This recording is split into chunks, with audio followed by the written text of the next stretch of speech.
All right, this is like the fourth take. Hopefully nothing interrupts me this time. What's up? I've made a bunch of clips and videos prior to this. However, I never uploaded them just because they were like super spontaneous and I didn't know how to clip them together and make it make sense to you guys. So I'm just going to do one decent sized update and that'll get us caught up to where we are now. It is running and driving. I will put the clip in maybe here. Maybe not, I'm not sure. But yeah, I'm just gonna do a little walk around in the garage. So got the valance on. That was a pain in the ass. I'm not running a bumper. I don't like that look. And like I said, this is a Trans Am style build. So style, I'm not gonna be racing in the Trans Am series. It's just the style I'm going for. Plate is mounted right there, which I like because it's like tucked and hidden. And it like rams air right to the radiator. So function and form. Still loving the yellow headlights. I like that a lot. Looks really aggressive. Clean the bay up a little bit. Okay, I don't know what the fuck my phone is doing, but fucking clip number 2. So yeah, I cleaned the bay up. I cleaned the wiring up as best I could. Put some convoluted tubing over it. I don't know if I put this in the video yet, but I put the export brace on. It really wasn't that hard. I mean, if you don't know kind of how to make the chassis turn a little bit, torque a little bit, then it'll be a pain in the ass. But really all you have to do is get it somewhat on there loosely and then lift it up from the center support and it will drop down. It'll like flex the shock towers a little bit just because there's no bracing whatsoever. That's the whole point of the export brace. So by lifting it up with a jack, you'll let these droop down and then you can actually get all the bolts in. So yeah, there's the fan setup. Like you've seen in the previous videos, it does work. I let it get up to temp, comes on, and it fucking murders the heat. It kills it. It honestly doesn't even need it. The fans never come on when I'm driving. If I let it sit for about 10 to 15 minutes, only then will the fans have to come on. But if I'm driving, it's like 175 max without the fans, just with the aluminum radiator. This has the automatic transmission in it, which has trans cooler lines.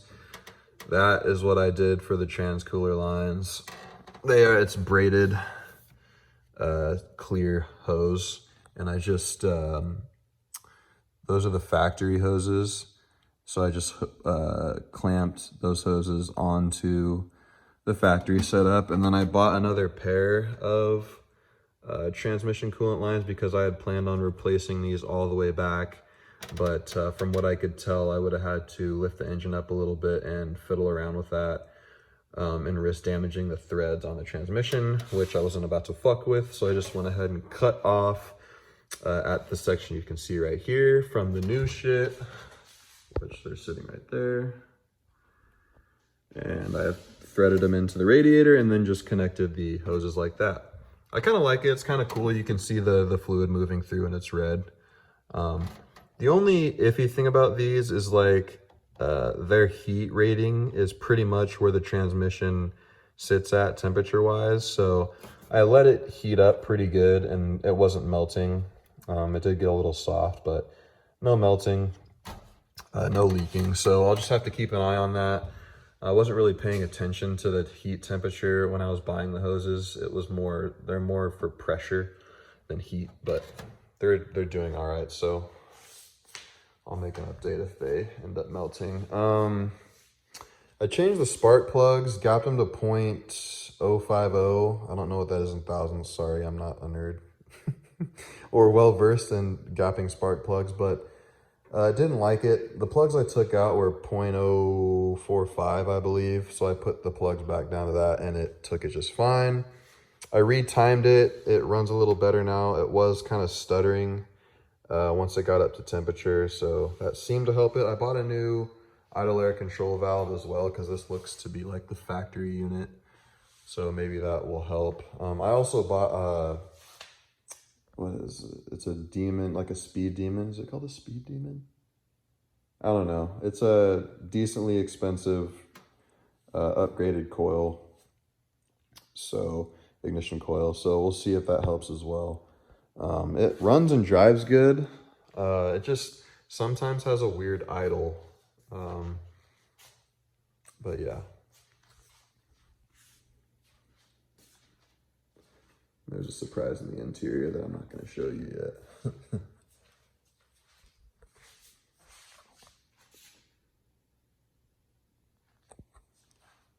Super happy I decided to go paint match on the bumper. I really like that. And I'm also happy I didn't paint match the taillight bezels and the center cap thing, gas cap. I think it's a good contrast.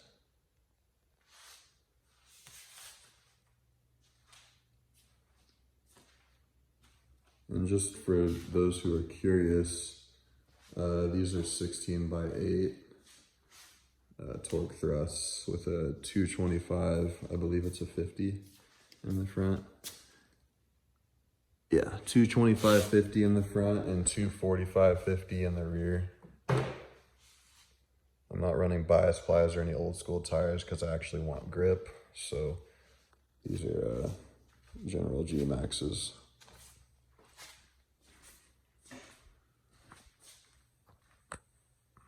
It's on, I put 1-inch drop blocks on it.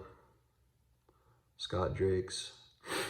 The fronts were rubbing, so I rolled the fenders. Now there's no rubbing. It looks really, really aggressive in the front, in my opinion.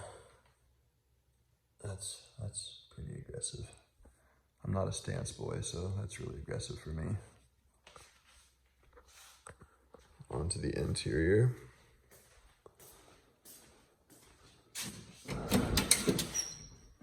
I just mounted that up today. Obviously it's not hooked up. I just wanted to get it mounted and make sure it is a good fit right here, which it is, because one annoying thing about when I was driving this is I didn't have any place to rest my arm, and now I do.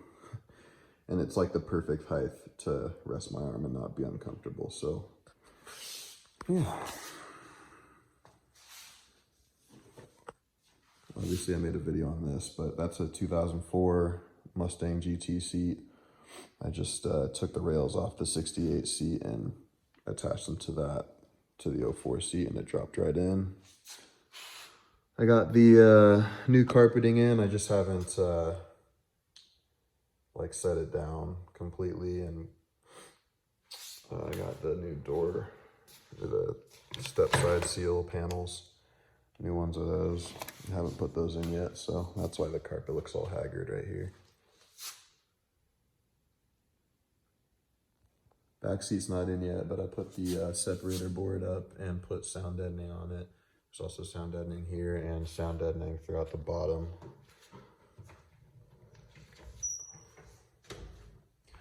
Go to the other side.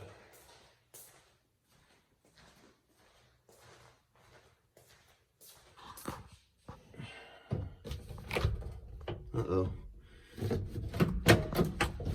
It's opening. Give me 1 second.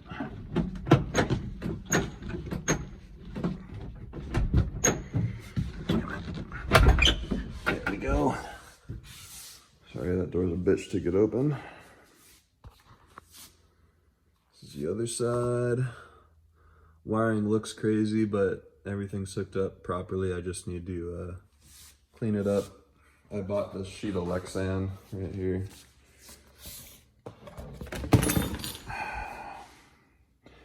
So I'm gonna cut that up and put a piece right there in front of the gear selector, and I will be putting the fan controller and probably my fuse block mounted onto the Lexan right there, and then I'm gonna put some Lexan in there somewhere, and I'll mount the ECU to that.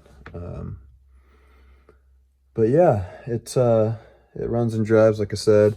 It's actually faster than I thought it would be. It's just a, as far as I know, it's just a unmodified factory 86 5.0 out of a Fox body. Doesn't sound like it has a cam, but it could have a mild cam.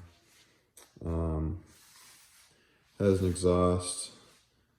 I have an intake coming for it, an intake tube. It's all TIG welded pie cuts I had someone do for me, so that'll be sweet. I am gonna have to notch the export brace, obviously, like right there. And then I'm gonna have a coupler come out, and then I think I'm gonna go like that and into the fender well.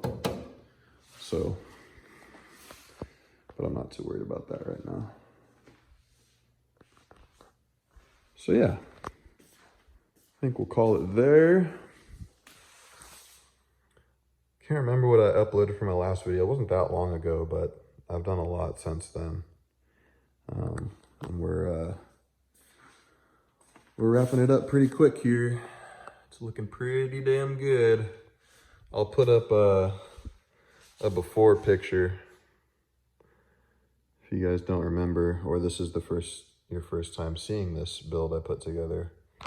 Build. I don't get butthurt about that, but yeah, so I'm not sure what'll be in the next video. I don't have that much big stuff left to do to it that would be worth making a video about. So if you guys want to see anything specific, go ahead and let me know. Otherwise, I'm going to call it here. And yeah, I'll throw some driving clips together and make another video.